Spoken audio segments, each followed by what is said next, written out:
الله وحده والصلاة والسلام على من لا نبي بعده أما بعد فأعوذ بالله من الشيطان الرجيم بسم الله الرحمن الرحيم يسبح لله ما في السماوات وما في الأرض الملك القدوس العزيز الحكيم هو الذي بعث في الأميين رسولا منهم يتلو عليهم آياته ويزكيهم ويعلمهم الكتاب والحكمة وإن كانوا من قبل لفي ضلال مبين وآخرين لما يلحقوا بهم وهو العزيز الحكيم ذلك فضل الله يؤتيه من يشاء والله ذو الفضل العظيم صدق الله مولانا العظيم رب اشرح لي صدري ويسر لي أمري واحلل عقدة من لساني يفقهوا قولي ربي يسر ولا تعسر وتمم بالخير سبحانك لا علم لنا إلا ما علمتنا إنك أنت العليم الحكيم اول خو تاسو شکریا دا کوم چې تاسو د دې خولي پروګرام د پاره د انتخاب نظر په ما پریوت دا زما خوش قسمتي و او بیا د الله شکر ادا کو چې تاسو هم په خیر را ورسولې زم په خیر را ورسولو ځکه چې نننۍ ورځ لګه پینې ورځ وه او دا باطل او د حق په منځ کې کشمکشي او آخري فتحه د حقي خو موږ صبر نشو کولی شکر الحمدلله چې دې ځای راسېدو پورې موږ ته خیر شو زمونږ 4 پوینټ پروګرام دی 4 پوینټ پروګرام دا دی یو دا چې اسلامی تعلیم کیا ہے نو بل دویم سوال ہے چې کیوں نو دریم دا ہے چې کیسے نو سلورم دا ہے چې ہم نے کیا کرنا ہے وی چې دا لاول مونږ ډایګنوسس کو چې ہم نے کرنے کیا ہے هغه دا خبره چې لکه د یو سړي د اهمیت اندازه ولګي لاول چې هو ارده ورستو بیا غي ته خبره کوي نو تاسو انما بعثت معلما گروپ ته دا هغه گروپ ته چې د خپل د قیمت نه دی خبر معاشره ته خبر ده په معاشره کې ته شاګردان بیا ډیر زیات خبر دي هغه یو استاد صاحب چې تسپیلینګ غلط لیکلو نو هغه مور میډم وا وکم پیچه کوړه وړې ده مور وته وی چې بچیا دا سپیلینګ دي سینه دی دا دي سي دی دا غي ماشومه جواب ډیر مزیدار واغه ته ویل ته زموږ د سر نه خپويږي د ماشومانو دا خیال چې زموږ سر په ارسه پويږي او دا سوشل اکاونټ دی چې د معلمینو د اساتذه کرامو په اکاونټ داغي په حق شته زما ستا پاک کې نشته چې مونږ کله دکان ته لاړ شو سودا لوي ډاکټر صاحب راغی راچا استاد صاحب سره ملګری نو هغه دکاندار وته سر کوي سرجی مېدا ستاسو ودا په بي اس کې زموږ شاګردو یا دا په میټرک کې زموږ شاګردو دې ته سوشل اکاونټ وایي چې دا خواري دي ځای په ځای او دا وایي چې زموږ سرجی راغله نو د دې نعمت اندازه به تعالی ولګي چې هغه دنیا ته استاد صاحب موږ په خاله نه هم لکانو لسم والا لډوډۍ کوله چې کله ولا سم والا فارغه کېدل هغه کې به یو فنکشن نه یو روټۍ چې شو نو دنیا ته یو استاد بعضی دنیا ته استادان به د سکول داسې وو چې هغه به د روحاني چهره به روحاني و دا غینه به پته لګیده چې دا څومره قیمتي انسان دی دا دنیا ته استاد چې تقریر کاو نو هغه یو دعا کوله نو هغه د الکانو د ستاره شاګردان چې دې صحیح قیمت خو نه غوي یا الله یہ تیرے نبی کے باغ کے پھول ہیں کله چې شاګردانو سټیټس تا په ذهن کې دی چې یہ نبی کے باغ کے پھول ہے دا ګلونه دي ان میں سے ہر ایک کو صدیق کی صداقت عمر کی عدالت عثمان کی سخاوت اور علی کی شجاعت عطا فرما هغه د استاد صاحب دعا چې چا په حق قبول شوی دا نو هغه چې بیا جج دی نو عمر کی عدالت والا جج دی ځکه هغه دعا ته قبول شوی او هغه چې جرنیل دی نو هغه بیا تختی نه هغه علی کې شجاعت والا دی هغه بیا انډیا ته وصله نږدي ځکه دا دعا ورته قبوله شوې ده. که هغه بزنسمین دی هغه ته صدیق کی صداقت یا عثمان کی سخاوت نصیب شوی دی.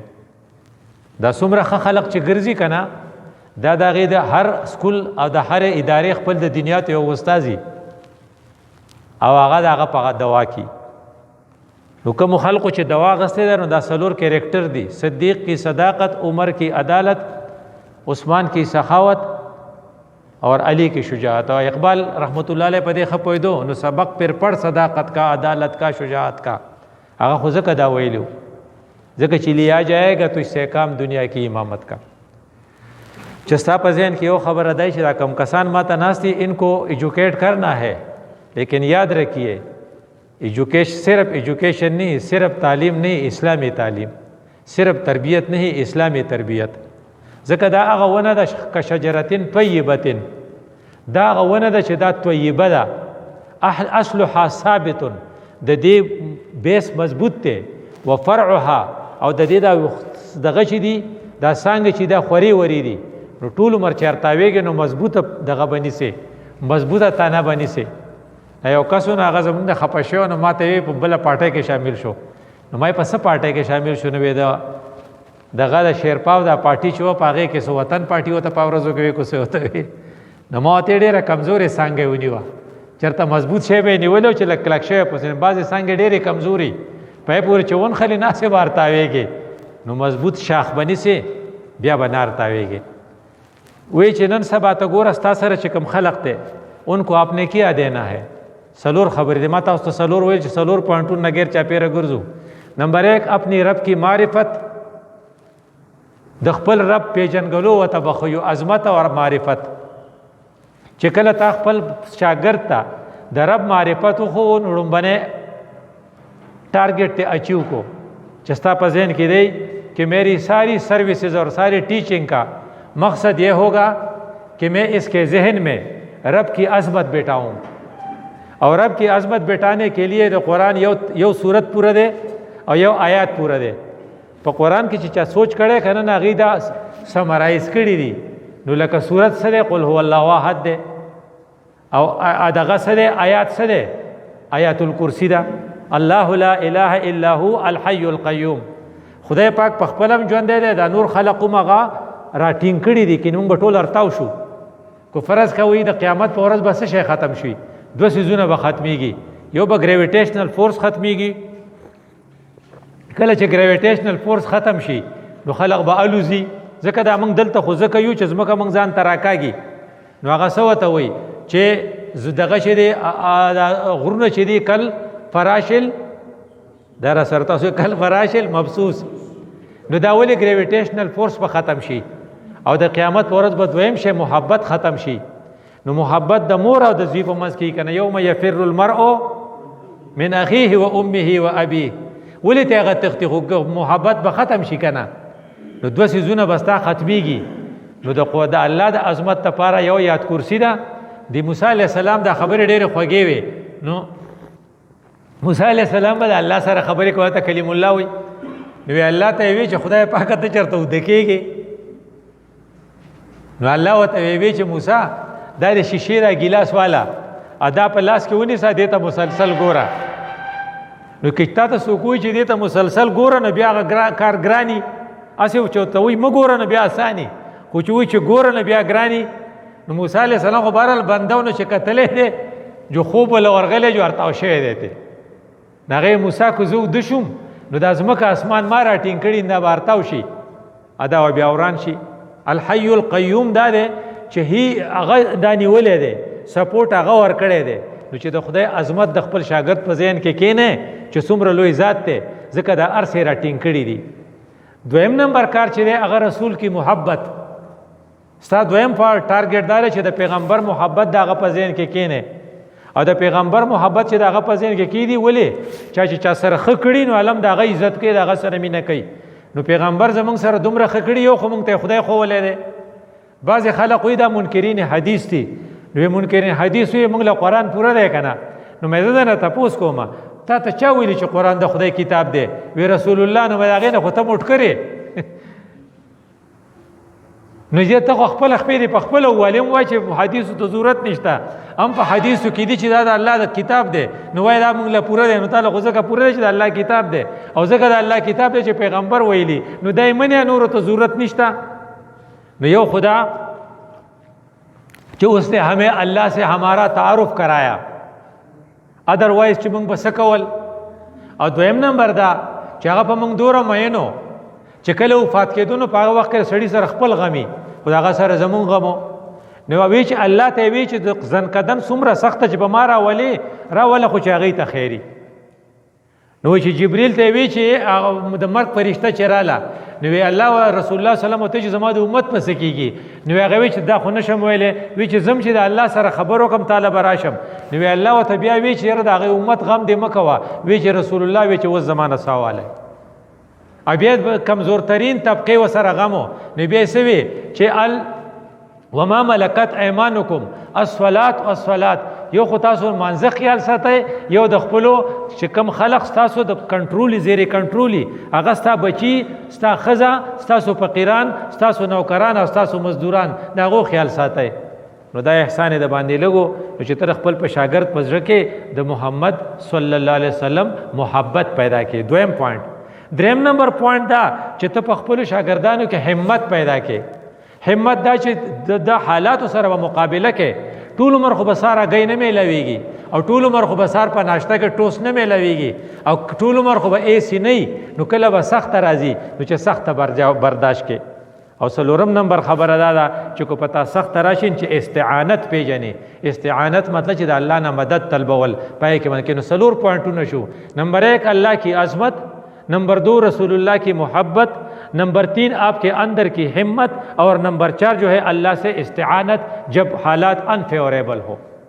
او کوم خلکو چې الله سره کنټیکټ دي نو چې څومره حالات خرابي نو دومره د کلوز الله ته او دومره په اسانه شي ریلیکسی، بیا دومره ټینس نه. نو دا چې بیا وایي چې تمہارے لوگوں میں کمزوری کیا ہے. ته چې د معاشرے کمزوري دا اوس چې کوم اختر علی صاحب خووي په معاشرے کې چې کمې کمزوري ګوري کنه غیر چا پیرا، نو هغه هم سلور دي. نمبر 1 فرائض کی بجائے وظائف کا شوق ہے.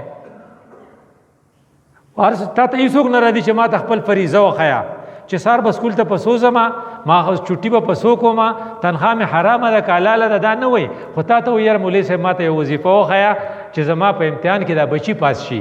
یو وظیفه راته وښیه، زوی مې ملیشا ته تللی چې پیسې ډېرې وګټي، او هغه CSS کوي چې هغه نمبر یې ډېرې والي، او انټرویو لځي چې پاس شي. ما ته څه وښیه وظیفه. هېڅوک تا ته دا نه وایي چې ما ته دا وښیه چې زما بچي به سهار مانځله وختي څنګه پاسي. دا کم تپوس کیږي، خو دا تپوس کیږي چې امتحان کې به څنګه پاسې کیږي، او د هغې دپاره کو ته هره وظیفه خینو کوي. نو لوگ فرائض کی بجائے وظائف میں دلچسپی ہے، اور 3 دا عمل کی بجائے عملیات.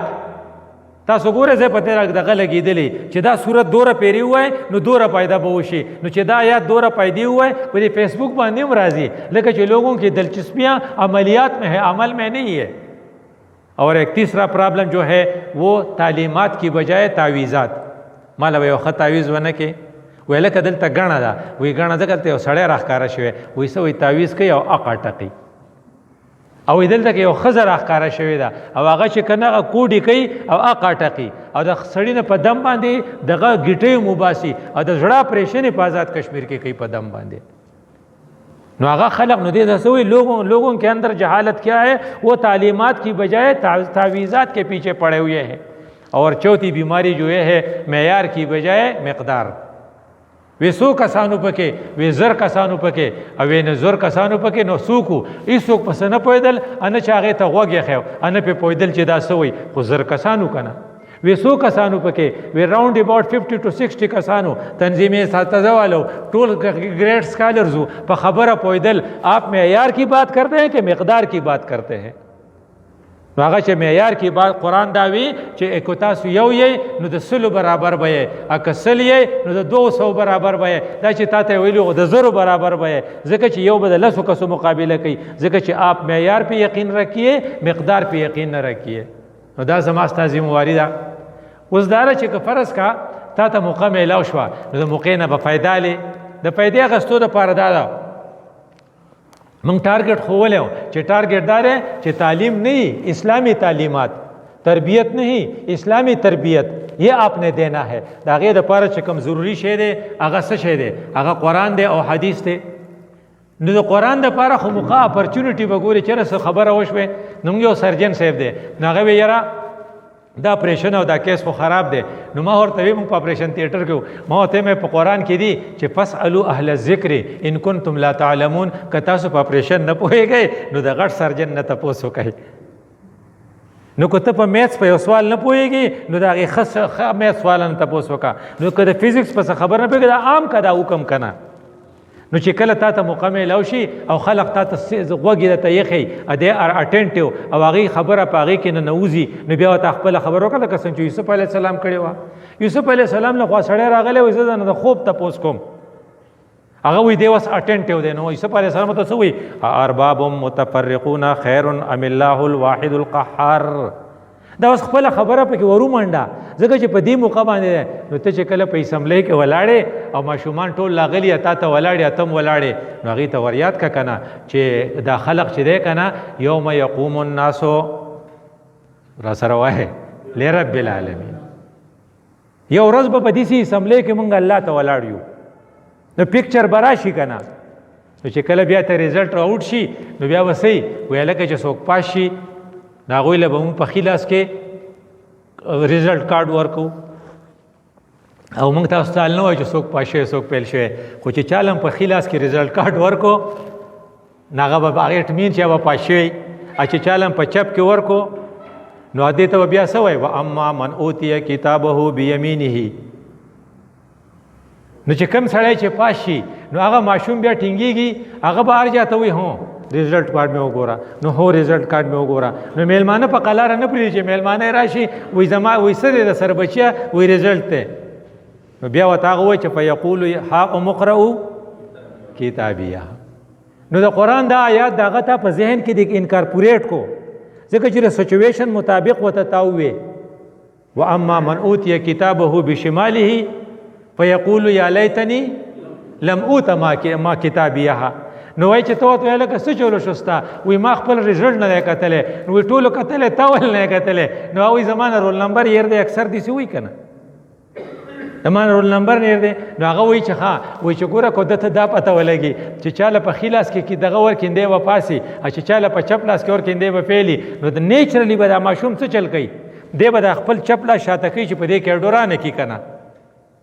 نو الله د هغې کمې په څه کوي؟ واما من اوتیه کتابه وراء ظهره جب پیچھے سے دیا جائے گا. ځکه تا خو لاس شاته کړی چې زه به ترې پټ شم، خو خدای پاک وایي چې نه ته خو پټېږې خو موږ به یې دله د شا د غاړې درکوو. نو هغه ریل پیکچر چې کوم دی نو بیا یې دې ماشوم ته ګوره که نه چې پاس شوی څنګه خوشحاله دی. نو چې خوشحاله دی همداسې چې د غټ امتحان کې پاس شي وجوه یومئذ ناظرة الی ربها ناظره. بعضې مخونه څنګه چې دی خوشحاله دی د قیامت په ورځ به بعضې مخونه خوشحاله وي او هغه به څه کوي خپل رب ته به ګوري لکه څنګه چې د مخ پړقه کوي داسې به هغه کوي. دا بل وی لکه خفه دی وی ریزلټ راغلی دی ال نه وی دی خفه دی. چې خفه دی نو وجوه یومئذ باسرة په هغې باندې یک دغه که نو دا تا د قرآن هغه آیاتونه د هغه دې ذهن ته نه نیستل ځکه چې پریکټیکلي سچویشن دلته موجود او دا سچویشن هر چا ته اویلیبل نه. هغه وی که نه چې لکه خدای پاک په تا راغی شینهمنې کوي چې دا د سړي ډه کېږي نو تا ته به وایي چې غض بصر نه کار اله. تا ته یې چېرته ویلي چې خر ته مه ګوره یا سپي ته مه ګوره. خر سپي ته خو تاسې هم نه ګورې. تا ته به وایي چې پردی محرماتو ته مه ګوره. نو لکه تا ته په دې خبره تا پوه کوي چې یاره خلقو ته ازین چې تا ته کله موقع میلاو شه ستا خبرې ته څوک غوږ دي. نو بیا د یوسف علیه السلام په شان کردار ادا کا. نو ګوره دوه کرداره دي زما ستا لپاره، یو د ابراهیم علیه السلام کردار دی، یو د رسول الله صلی الله علیه وسلم کردار دی. ما تا ته په قرآن کې دا نه دی ویلي چې دا ګوره پیغمبران څومره دي؟ وایي 1,24,000 وایي که نه. نو وایي چې دغه د مسند د احمد د هغې حدیث دی چې 2 لاک دي. نو هغه دی چې په هر یو کلي کې موږ پیغمبر لیږلی و. نو مطلب چې پیغمبران ډیر شي دي. خو بیا ماته ته څه وایي؟ ولقد کان لکم فی رسول الله اسوة حسنه. د رسول الله اسوه به فالو کوئ.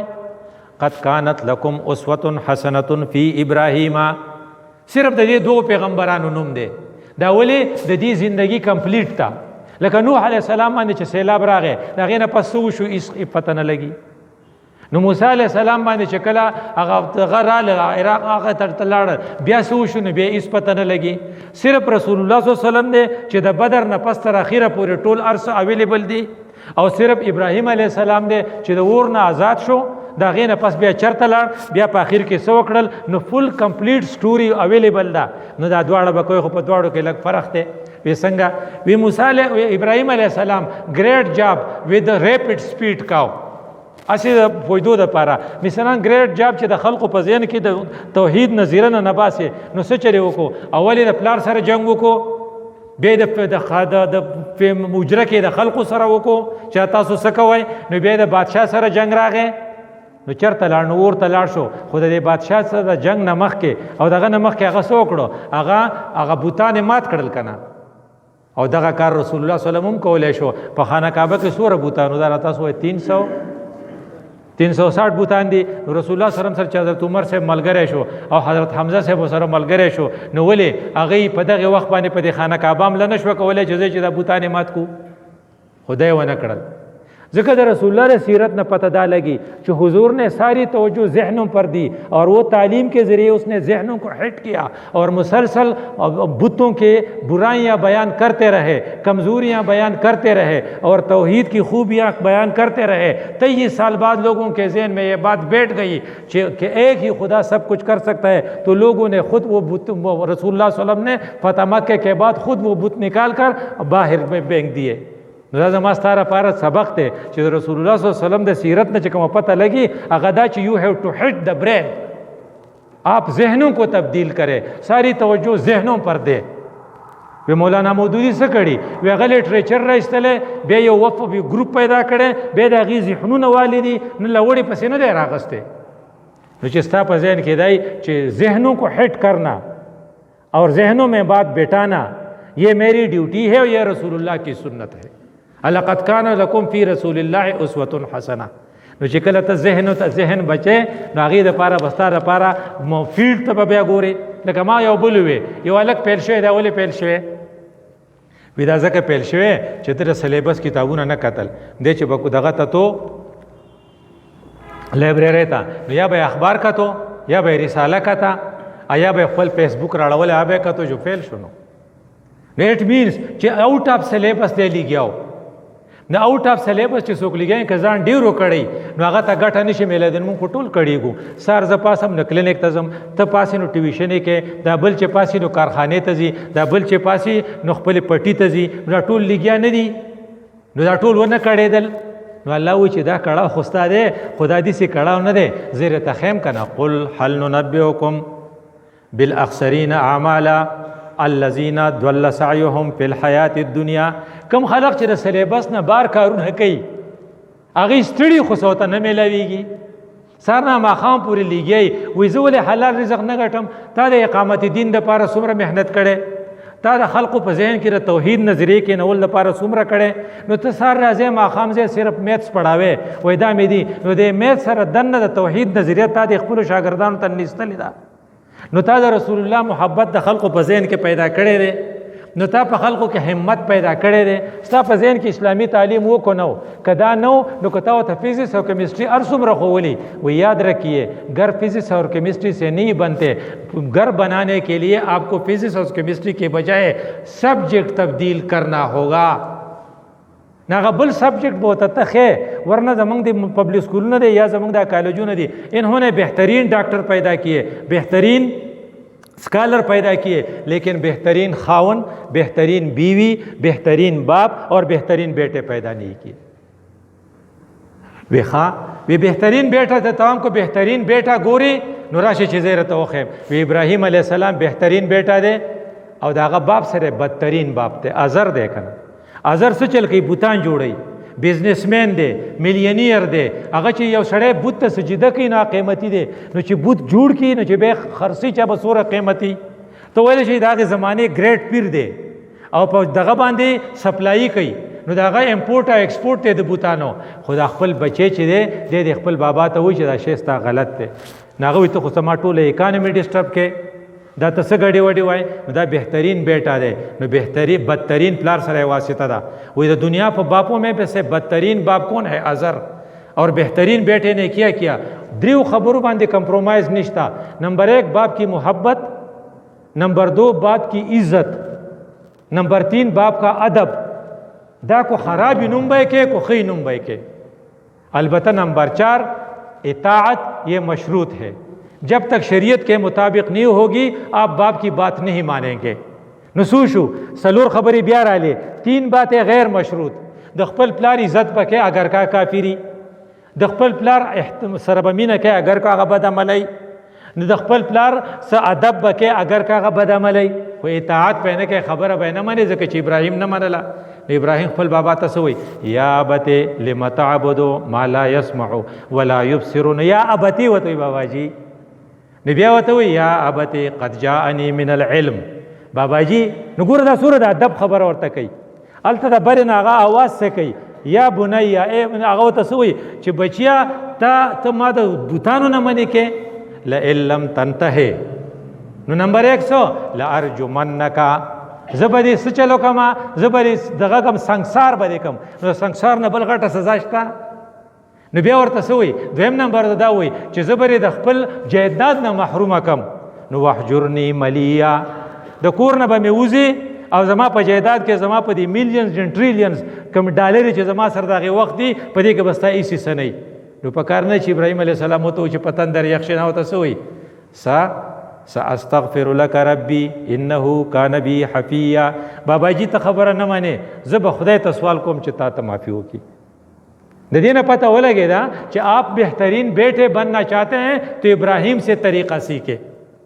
اور اگر آپ بہترین باپ بننا چاہتے ہیں بہترین باپ چې په قرآن کې څوک راغلی هغه لقمان دی لقمان یو هوښیار سړی دی د خپل زمانې ولی دی خو بچی به یې ښه سړی نه و خو خپل بچي ته نه وایي چې بده خنزیره شولک دی وزه غوږونه دی ورک شه داسې ورته نه وایي څه ورته وایي یا بنیا وا زما بچوړیا نو څه ورته وایي لا تشرک بالله نو هسې خو به یې ورته نه وایي که نه چې شرک مه کوه خو هغه به کړی که نه یو سړی جواري کوي ته ورته نه وایي جواري مه کوه خو هغه جواري نه کوي ته به ورته څه ووایي نو قرطبي یو کتاب دی هغه لیکي چې دا مشرک و نو ځکه ورته دی پلار وی نو که ته ستا بچی نو د هغه عزت نفس ته به ټیسټ نه رسې نو که نصیحت ورته کوې نو په خوږه به ورته کوې لکه څنګه چې لقمان خپل خراب بچي ته وي یا بنیا نو ورته څه وایي یا بنیا قم الصلاح بچیه مونځ کوه نو بیا ورته څه یا بنیا ولا تصعر خدک للناس بچیه تکبر مه کوه نو زما ستا لپاره پکې دواړه رالل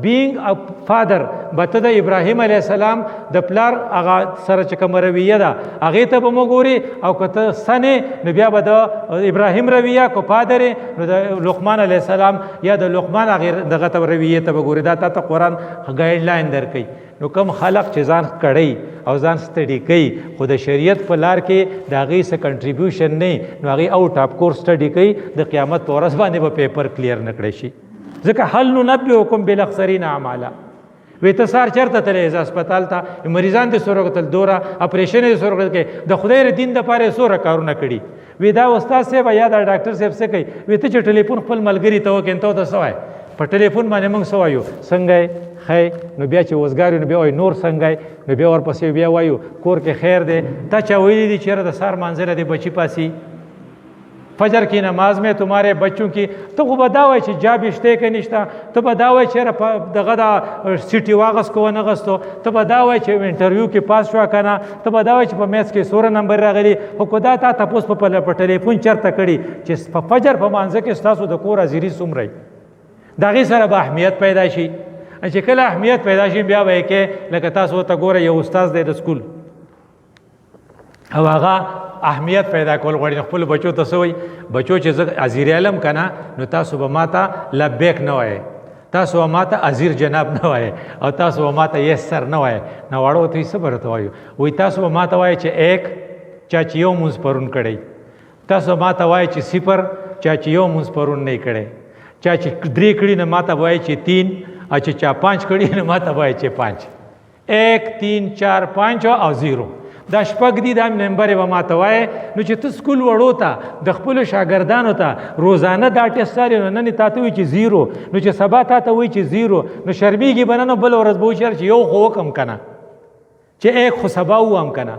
دې ته وایي چې کله ستا انټرسټ په یو شي کې، نو هغه انټرسټ د وجې نه بیا هغه خبره ته هغې طرف ته ډایورټ کې الو چې ته دې ته کار ووایې.